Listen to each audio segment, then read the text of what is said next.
fridge here, unfortunately, decided to quit fridging. It is warm and everything in the freezer isn't frozen. So we kind of ran some tests and have determined that the compressor is trying to start, but it is not staying running. And we are going to do a hard start kit. A hard start kit will work on almost all fridges and freezers, almost all. The new ones that have electronics aren't as willing to accept a hard start kit. If it has an inverter board on the compressor, a hard start will not work, but otherwise it's almost universal. Right. So yeah, we were able to determine it was pulling, it's trying to start, it's pulling amps, and then instead of starting, it just flatlines. So that, and our compressor got super, super hot, and because it's trying to work and it's not. So we are going to show you how to hook up a hard start kit and how to check your compressor and what wires are common, start and run, so you can get everything hooked up.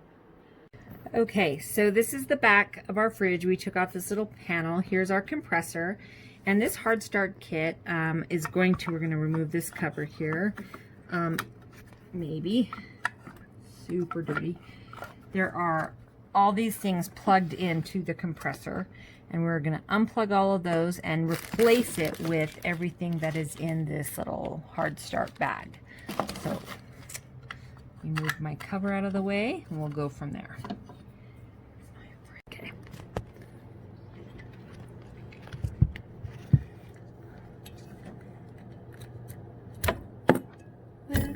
Okay, so every compressor has 3 terminals. Sometimes, if you're lucky enough, it is marked which one is which, but most of the time it is not. So move all that out of the way because we are going to get rid of all of that. And I am going to show you a little trick as to how to determine which terminal is which so that you can hook up your hard start correctly. Okay, so you're going to use a multimeter. This is the one that we use.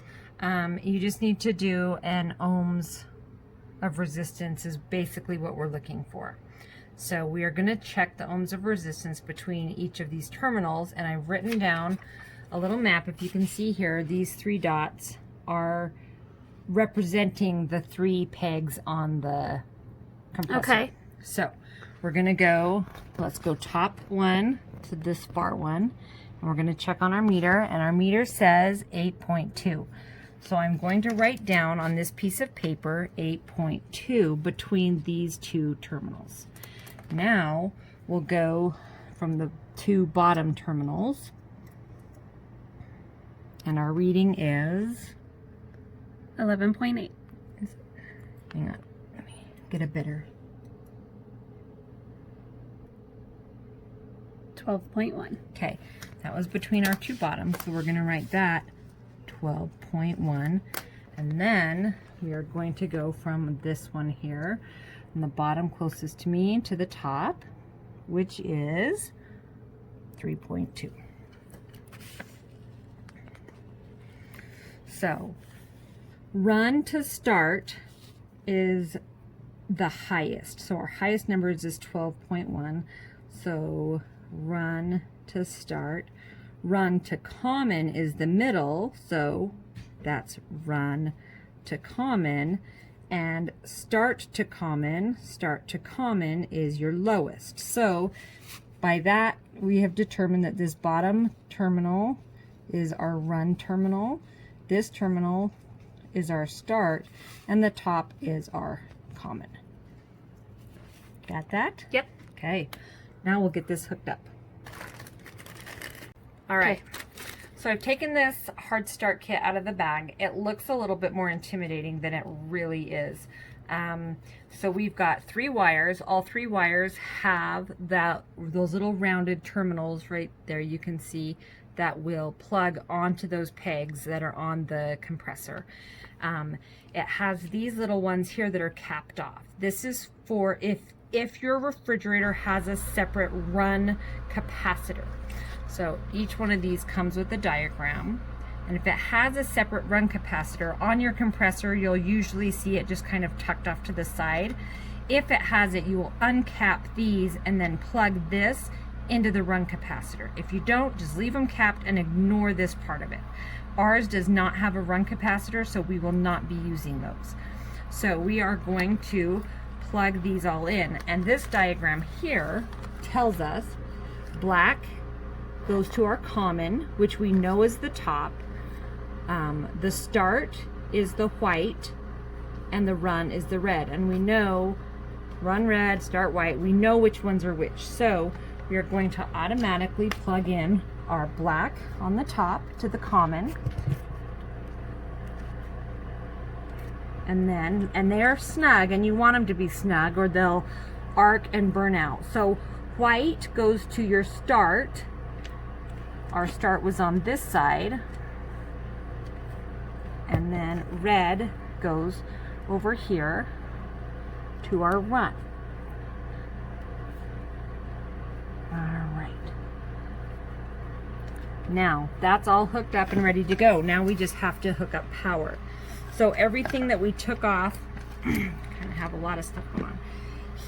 Here's our lines into the compressor. So we are going to cut all of this off, and then these two lines here are going to hook up here and here. And that's our power coming into the compressor. Sometimes you'll have three. It'll be 2 on one and 1 on the other. Just hook it up. Whatever you had coming in is going to hook up to these lines. All right. These are first. And we actually don't need this anymore because it's not going to cover this. They're not. So get rid of it.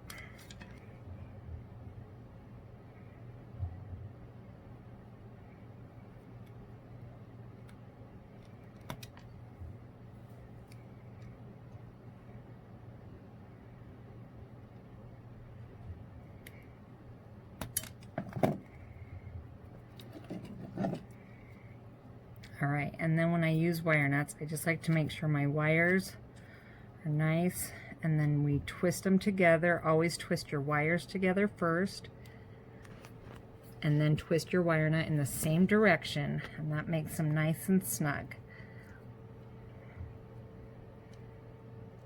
You just kind of give them a tug, make sure wires aren't pulling out, and do the same thing to the other side.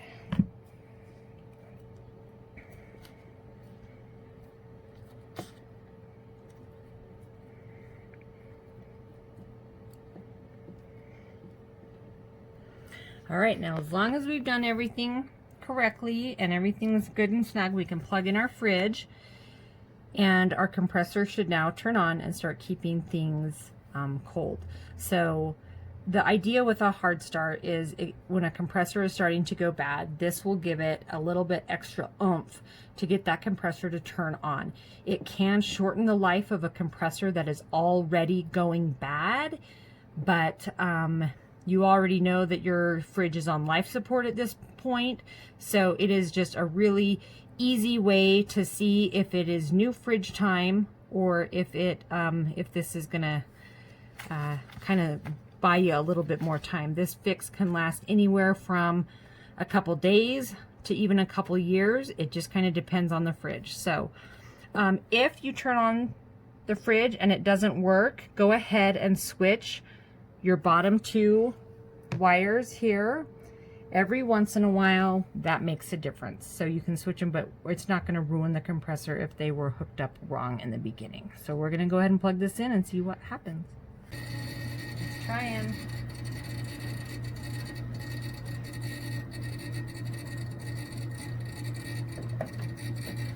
So already it's doing more than it was doing about an hour ago. So this is encouraging to me. It's louder than it used to be, but I think that's kind of to be expected. This fridge really is kind of on its last leg, but it is working. It is pulling. Before we did this, it was only pulling about a 1/2 amp. When it was trying to start, it would jump up to 14 amps. Now it is currently pulling about 5.5 amps. So it is on. and running. That's a good sign. So, okay. So now, because we don't have that cover, we're just going to, you can gather up all your wires and zip tie it all together in a nice little bundle. You can just kind of tuck this off to the side, whatever you want to do. Put the back cover on and just kind of let it be. I'm going to get this fridge pushed back into place, get the and everything, and then I'll just kind of tuck it. Just remember, you can buy your parts at mendingshed.com, and always feel free to call us and ask us questions. We are here to help you. Thanks for watching.